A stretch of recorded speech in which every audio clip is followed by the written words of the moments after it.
Hey all, back with another set of thoughts that I sort of just wrote down.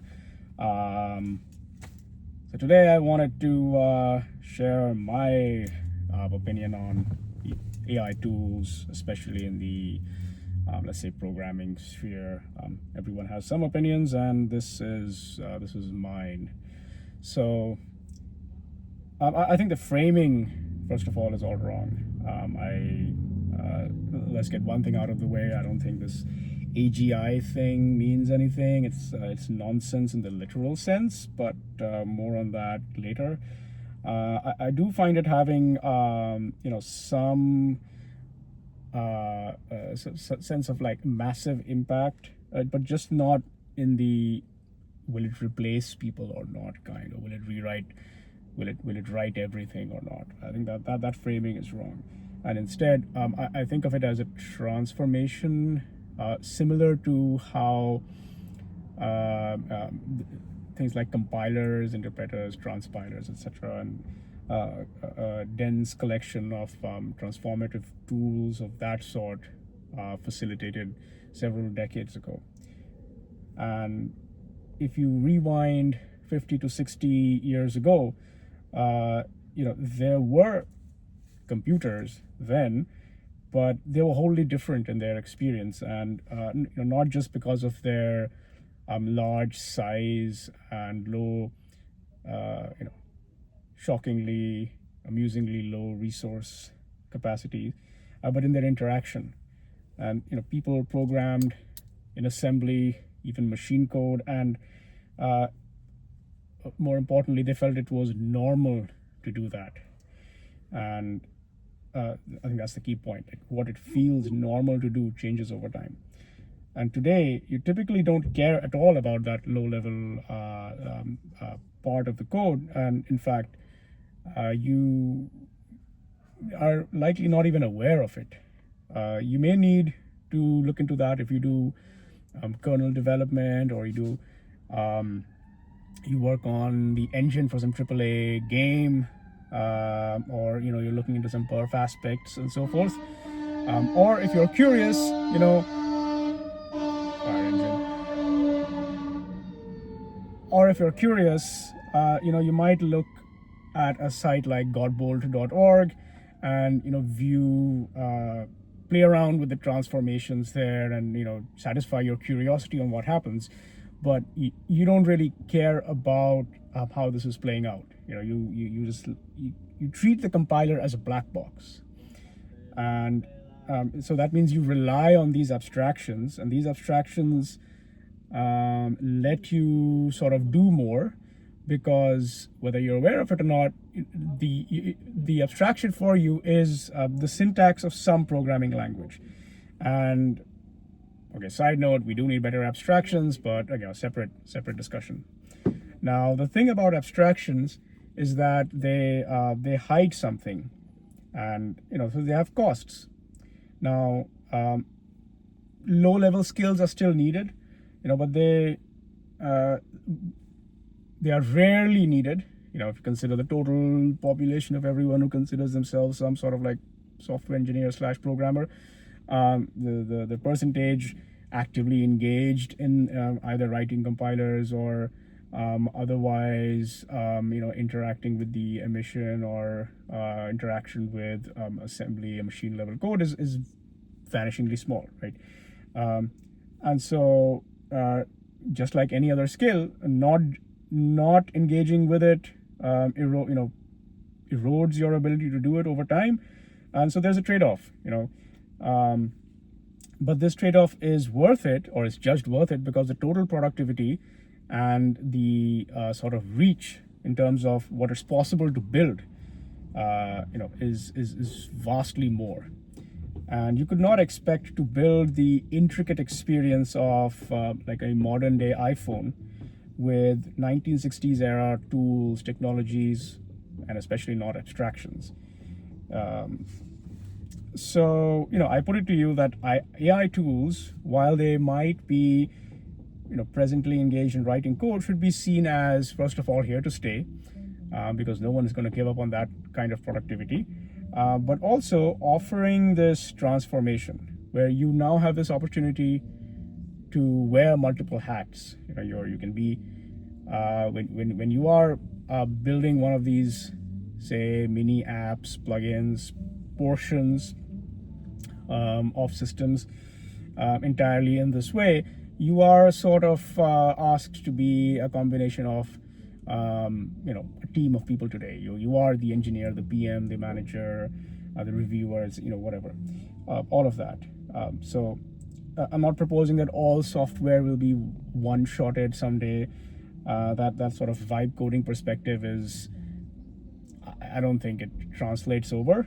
Not in the full depth of real world software development. Instead, I think the shape of what constitutes software will change to handle this new capability, so that individual parts can evolve with AI tool assistance. Now, if you zoom out a bit, you'll see that we already have some boundaries today that represent the abilities of previous tools. And we have build time layers, we have some link time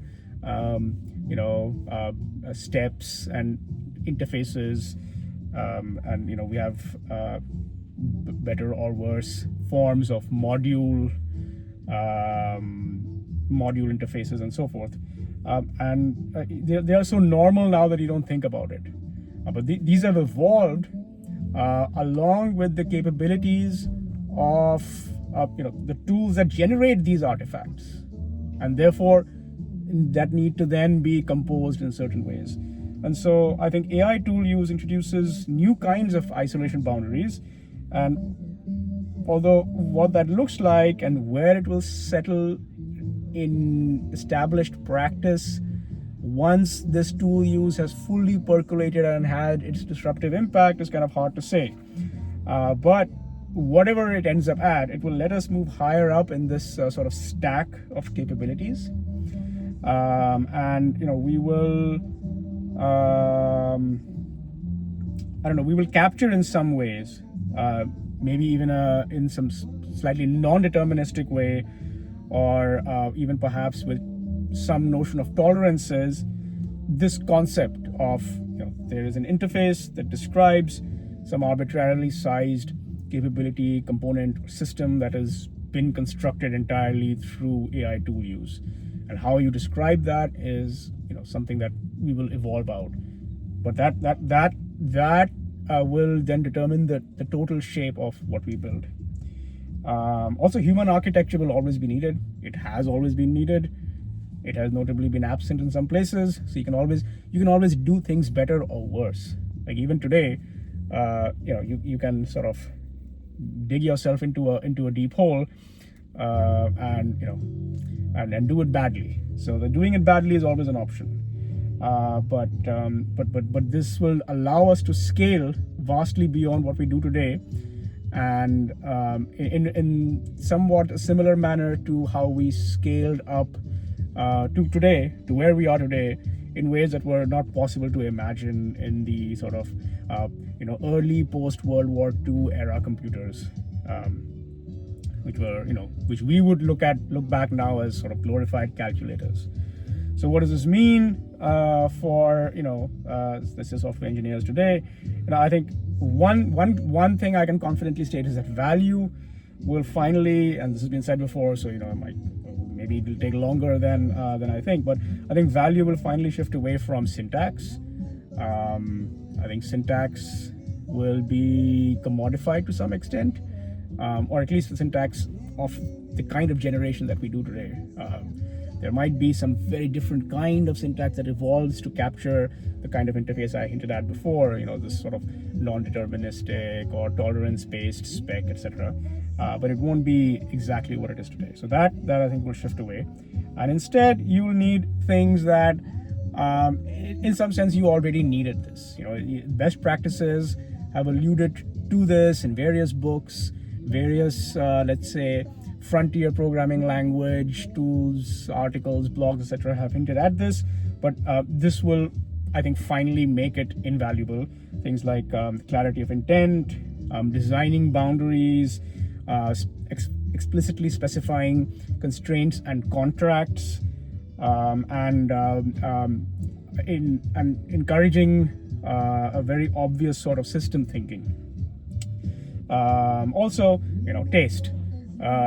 Taste is this very subjective notion, but these tools may not bring it. You will still need, as the human orchestrating a larger system, to bring that sort of sense of how to tastefully combine these things together.